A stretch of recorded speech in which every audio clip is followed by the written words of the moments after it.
hay bale gardening segment, I want to talk to you a little bit about weed suppression in between your bales.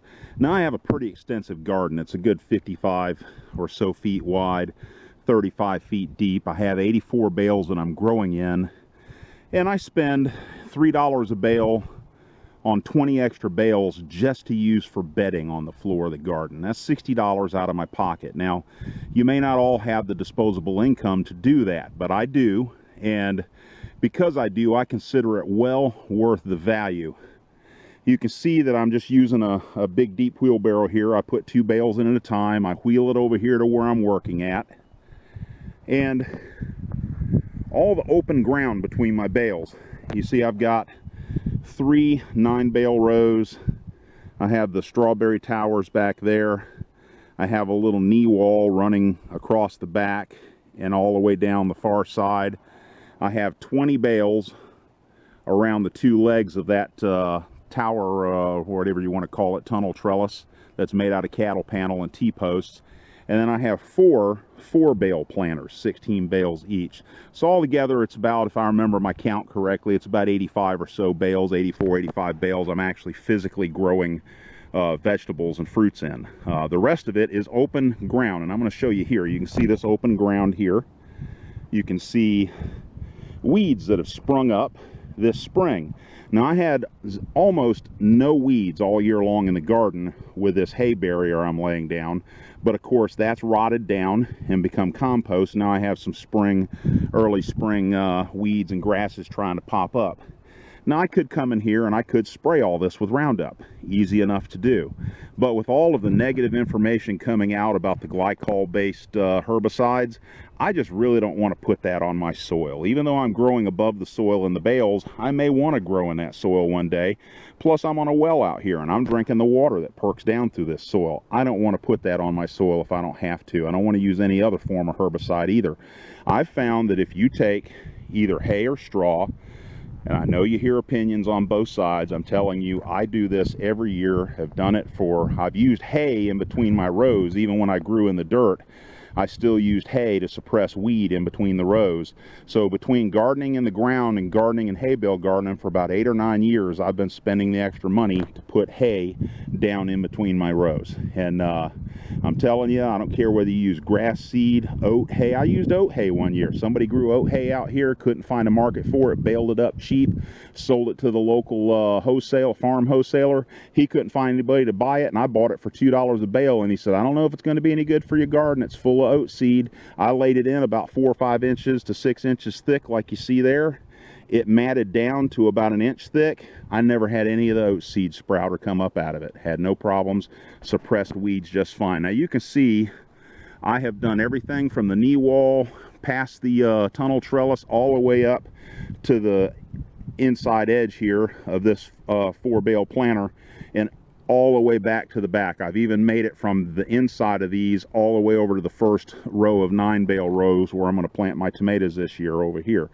Then I'm all right half back here. That section from there to here, which is about 1, 2, 3, 4, 5, 6, that's about 15 feet deep there, and about 10 feet wide. That's 2 bales. And what I do is I cut the strings on the bales. I just cut those strings, and then I grab a section of bale around 6 inches thick, just pull a section off, put that in my left hand, use my right hand and grab it chunks at a time and just shake it and let it fluff down and pile up nice and loose about 6 inches deep.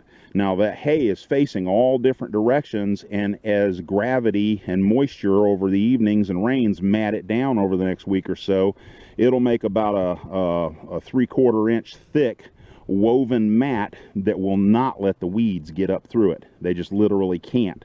And it blocks the sunlight. It blocks a lot of the moisture because the hay absorbs the moisture, and the weeds just can't break through because the grass is woven so tightly in different directions on top of each other. I know there's a lot of you out there going to say, oh no, the seed in the hay is going to sprout and you're going to have grass all over the garden. I'm telling you, it doesn't. It won't, and it doesn't. Check my other video of my garden from last year in July, and you can see a perfectly clean area between all the bales. Not only does it suppress weeds, but it also It also creates a nice clean surface for you to walk on, to kneel on, to work in your garden on. You can walk in your garden right after rain and walk right back in the house with clean shoes. What's not to like about that? And not only that, but if you've got vining things like some acorn squash growing out of these bales and down onto the hay with your acorn squash or your butternut squash, or maybe you're growing some pumpkins or some other types of winter squash. Maybe you're growing some watermelons, some cantaloupe, some honeydew. You've all had it happen. Your honeydew or your cantaloupe, your watermelon grows out, and where the melon touches the ground, the worms and the bugs get into it and damage it. And you can't hardly get a piece of fruit sized up and ripened before the bugs and the worms get into it. So you got to go sit plates under them or put them up on little platforms or something to keep them from touching the ground. You don't have that problem here on the hay. You can let your watermelons, cantaloupes, honeydews, and squashes vine right out and sprawl out on there. Let them fruit right on there, and the hay makes a nice, clean, dry place that's insect free for your fruits and your squashes and all to mature on without getting infested with worms and bugs. I mean, it just really works great. Now, I am not going to bother to spray any herbicide on this. I'm literally just going to come along here and stomp these things down as I go and throw the hay, like I said, about 6 inches fluffed up on top, and that hay will mat down and smother these things and kill them. The grass, the various other weeds that have sprung up here in the spring since the last year's hay composted down. I don't have to spray any herbicide. I don't have to put any chemicals down. I don't have to rototill this or plow it in. All I have to do is put about 6 inches of fluffed hay on it, let it mat down, and it'll kill everything that's sprouted here, and it'll keep me with about a 95 to 98% weed-free garden all summer long. Who doesn't want a garden that you don't want to have to weed? I do. So I'll spend the money on a few extra bales depending on the size of your garden. I mean, most of you don't have gardens as huge as mine, so you only need a couple extra 4 or 5 bales to do the trick, which is very affordable, and it's organic.